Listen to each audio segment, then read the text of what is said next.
siku nyingine tena ambayo uko pamoja nami Jessica Nathaniel, ni darasa huru kwa vijana.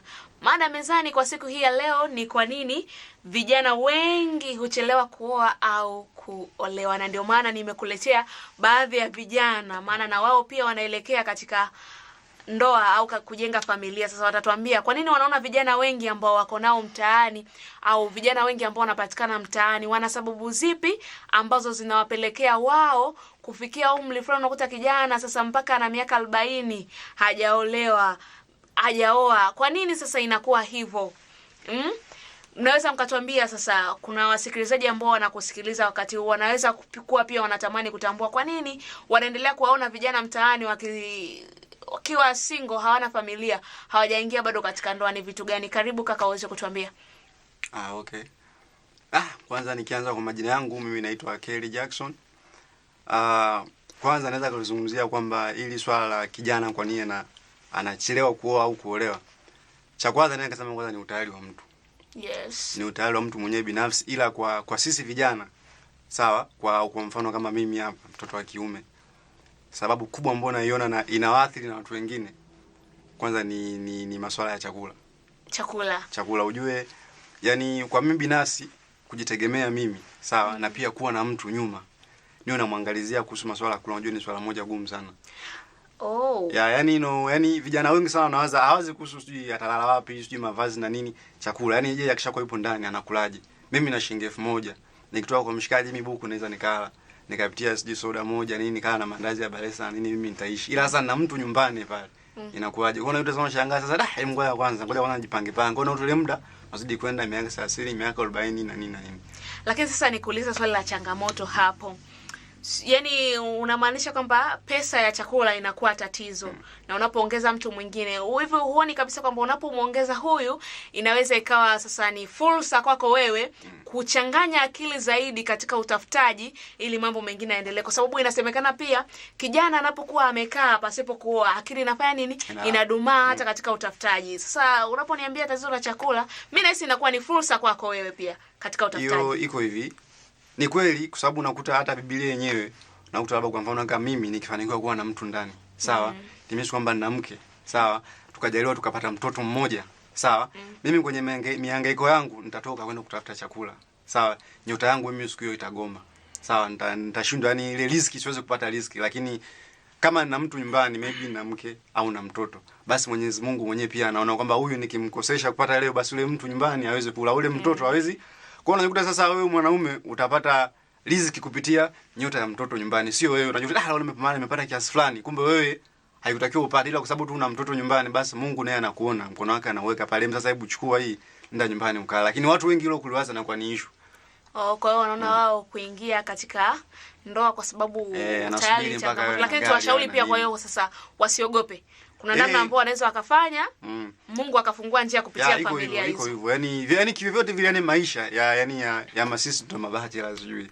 Iko hivyo, yani usiogope, anza. Iwe kama ni kupanga chumba, iwe sijui ni kuanzisha maisha yako mwenyewe binafsi kwa, yani issue ni kuanza. Yani kushali kulipua jambo hivi, yani litakaa tu sawa. Nikuulize swali la changamoto kidogo. Unafikiria ni muda gani sahihi ambao sasa unaweza ukafikia sasa kusema kwamba katika kipindi hiki kweli nimefikia na naweza nikaoa?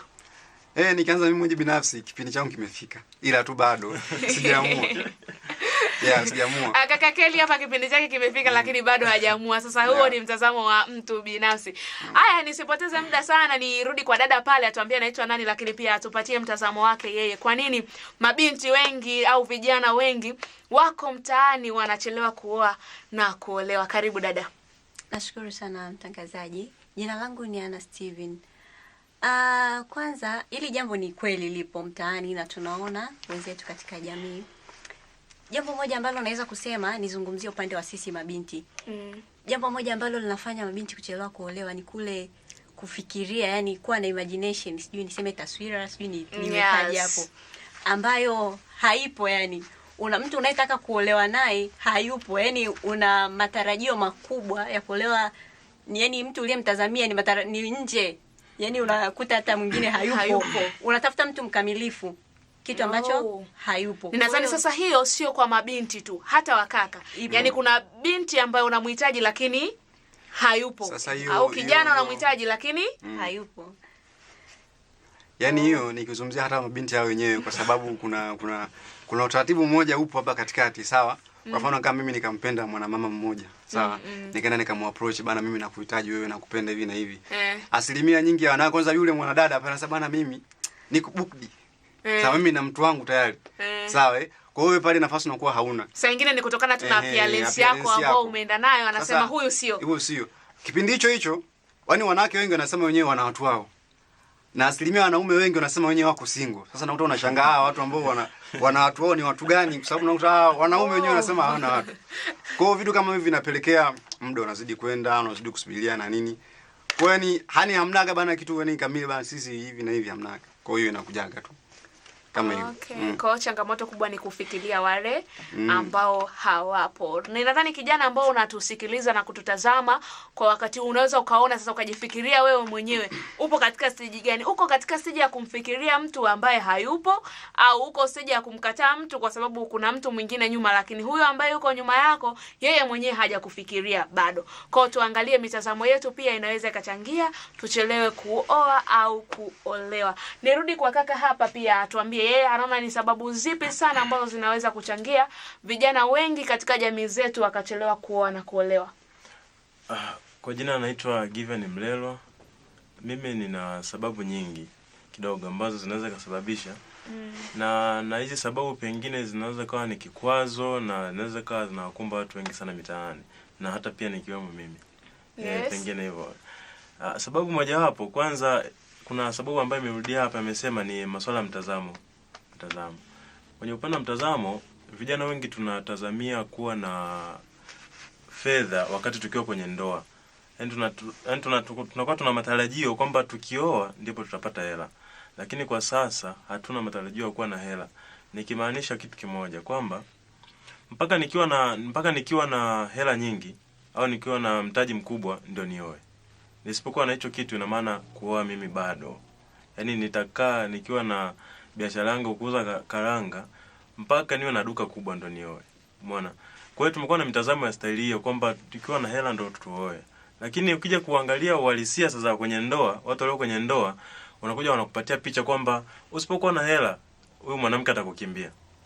Umeona hicho kitu? Sasa mtu akifikiria kwamba kumbe kuna kukimbiwa usipokuwa na hela. Kwa hiyo mwanaume lazima atafute kwanza. Akitafuta akijua hapa, akiona hapa sasa kidogo sasa angalau nina ile hadhi ya kuingia kwenye ndoa, ndipo mtu anaingia. Nikuulize swali la changamoto hapo. Umesema kabisa kwamba walioko kwenye ndoa wanatoa mitazamo kabisa kwamba usipokuwa na pesa mwanamke atakukimbia. Lakini hapo kuna hizi familia ambazo hali zao ni duni. Unakuta mama yeye mwenyewe pia anahangaika huku. Na tunashuhudia hata katika jamii zetu. Kuna akina mama, akina dada unakuta hata wanakimbiza karanga kwenye mabasi, wanafanya nini? Wale wote wako kuhangaika kwa ajili ya kupata kipato cha nini? Cha familia. Sasa unanileteaje mtazamo ya kwamba huyu mama atakukimbia? Kuna zama za zamani, zama za sasa. Ukiangalia asilimia kubwa watu walioolewa kipindi cha zamani, naona wana hiyo hali ya kuvumilia. Ila wanaoenda kwa saizi, yani kwa kipindi cha sasa, ni asilimia ndogo sana ambao wana huo mtazamo. Wenyewe hata wanawake wengi, na ndio maana unakuta mwanamke hata kama wote mmeajiriwa kwenye sehemu moja, lakini mwanamke bado anakuwa tegemezi kwa mwanaume. Anakuwa tegemezi. Lakini wale wa zamani naona ambao sasa wana miaka 10 kwenye ndoa, na miaka 20. Yani sasa ndio maana nikasema kwenye mtazamo, yani mitandao ndio imetufanya kwamba hata saizi mitazamo yetu inazidi inabadilika. Na ndio maana mwanamke anakuwa tegemezi kwa mwanaume kwa kila kitu. Fedha ya chakula, sijui fedha ya nini, mahitaji mbalimbali, asilimia ndogo sana ambayo anachangia kwenye familia.